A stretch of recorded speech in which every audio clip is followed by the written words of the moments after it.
असदुद्दीन ओवैसी बिहार में अपनी सियासी जमीन तलाश रहे हैं और इसीलिए आज से उनकी सीमांचल न्याय यात्रा उसकी शुरुआत हो रही है। और ये यात्रा कई मायनों में महत्वपूर्ण इसलिए भी हो जाती है चुनावों से ठीक पहले, क्योंकि पिछले विधानसभा चुनावों में सीमांचल में असदुद्दीन ओवैसी की पार्टी ने बहुत अच्छा प्रदर्शन किया था। यही कारण है कि सीमांचल की घेराबंदी करने के लिए ओवैसी अब ही से जुटते हुए नजर आ रहे हैं। और ऐसे में तेजस्वी यादव की दिक्कतें बढ़ती हुई नजर आ रही है। वो काफी टेंशन में है क्योंकि पिछली बार के चुनावों में उन्हें बहुत ज्यादा नुकसान हुआ। आपको रिपोर्ट में दिखाएंगे कि कैसे अब असदुद्दीन ओवैसी यात्रा करने वाले हैं और इसके बाद में तेजस्वी यादव क्या चाल चलते हुए नजर आते हैं, क्योंकि आरजेडी को खासा नुकसान पिछली दफा हुआ था। रिपोर्ट देखिए। बिहार चुनाव में ओवैसी की एंट्री से इंडिया गठबंधन की मुश्किलें बढ़ सकती हैं। किशनगंज से अपनी न्याय यात्रा शुरू करने जा रहे AIMIM के मुखिया एक दिन में 9 जगह भाषण देंगे। 27 सितंबर तक चलने वाली इस यात्रा में ओवैसी कई विधानसभा में रोड शो और नुक्कड़ सभा करेंगे।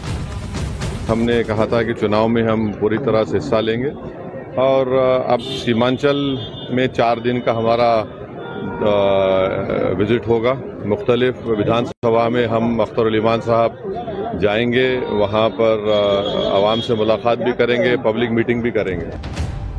पिछले बिहार विधानसभा चुनाव में पार्टी ने 25 विधानसभा क्षेत्रों में चुनाव लड़ा और सीमांचल क्षेत्र में 5 सीटें जीती भी थी, लेकिन 4 विधायक पार्टी छोड़कर आरजेडी में शामिल हो गए थे।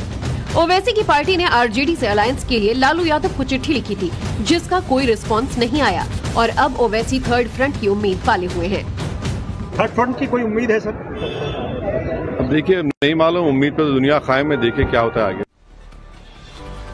असदुद्दीन ओवैसी बिहार में अपनी सियासी जमीन तलाश रहे हैं और इसीलिए आज से उनकी सीमांचल न्याय यात्रा उसकी शुरुआत हो रही है। और ये यात्रा कई मायनों में महत्वपूर्ण इसलिए भी हो जाती है चुनावों से ठीक पहले, क्योंकि पिछले विधानसभा चुनावों में सीमांचल में असदुद्दीन ओवैसी की पार्टी ने बहुत अच्छा प्रदर्शन किया था। यही कारण है कि सीमांचल की घेराबंदी करने के लिए ओवैसी अब ही से जुटते हुए नजर आ रहे हैं। और ऐसे में तेजस्वी यादव की दिक्कतें बढ़ती हुई नजर आ रही है। वो काफी टेंशन में है क्योंकि पिछली बार के चुनावों में उन्हें बहुत ज्यादा नुकसान हुआ। आपको रिपोर्ट में दिखाएंगे कि कैसे अब असदुद्दीन ओवैसी यात्रा करने वाले हैं और इसके बाद में तेजस्वी यादव क्या चाल चलते हुए नजर आते हैं, क्योंकि आरजेडी को खासा नुकसान पिछली दफा हुआ था। रिपोर्ट देखिए।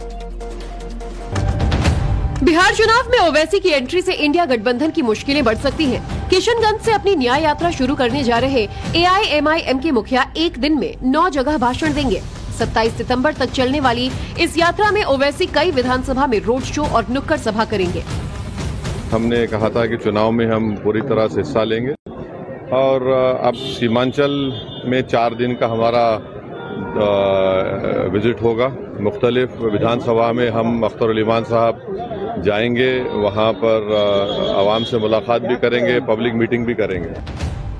पिछले बिहार विधानसभा चुनाव में पार्टी ने 25 विधानसभा क्षेत्रों में चुनाव लड़ा और सीमांचल क्षेत्र में 5 सीटें जीती भी थी, लेकिन 4 विधायक पार्टी छोड़कर आरजेडी में शामिल हो गए थे। ओवैसी की पार्टी ने आरजेडी से अलायंस के लिए लालू यादव को चिट्ठी लिखी थी, जिसका कोई रिस्पांस नहीं आया और अब ओवैसी थर्ड फ्रंट की उम्मीद पाले हुए हैं। थर्ड फ्रंट की कोई उम्मीद है सर? अब देखिए, नहीं मालूम, उम्मीद पर दुनिया कायम है, देखिए क्या होता है आगे।